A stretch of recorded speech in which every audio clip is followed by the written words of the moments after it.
This AI-generated podcast is for general information only and does not constitute financial or legal advice. Please consult a qualified professional. Welcome to the Luxembourg Fundcast, produced by Bertrand Mariot, a regulatory lawyer qualified as avocat à la cour in Luxembourg and Paris. This show brings you reliable insights on Luxembourg regulations sourced from curated official references. This is the brief on Luxembourg private debt, strategic and regulatory shifts, and it's based on what we know as of December 8th, 2025.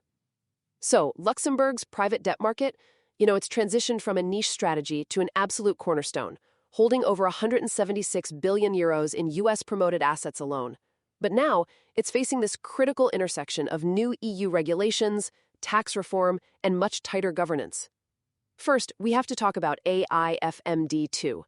It's the major EU rule update for fund managers, and it's bringing in a new loan origination framework set for April 2026. This means hard regulatory limits, specifically a 20% max concentration limit for lending to a single borrower. And we're also seeing strict leverage caps, 175% of net asset value for open-ended funds and 300% for closed-ended. The key thing to remember, Luxembourg is sticking to a no-gold-plating approach to stay competitive. Second, Luxembourg is making a huge play for talent with its carried interest tax reform. This is a strategic move to tax contractual carried interest at a much lower effective rate, think around 12.5%. And crucially, this low rate explicitly covers deal-by-deal carry. The goal here is pretty clear: get the general partners to base their deal captains right here in the Grand Duchy. Finally, let's touch on governance. While the CSSF RAIF is still the go-to vehicle for its flexibility, the rules have tightened up.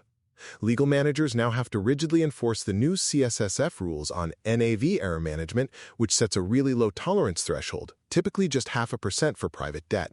So, success in this market really boils down to mastering the interplay between the contractual freedom of the CSSF and these new, rigid European regulatory, tax, and governance requirements.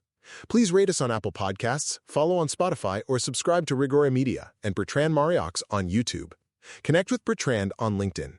Visit bertrandmariox.com. Links in show notes. It was the Luxembourg Fundcast for you today.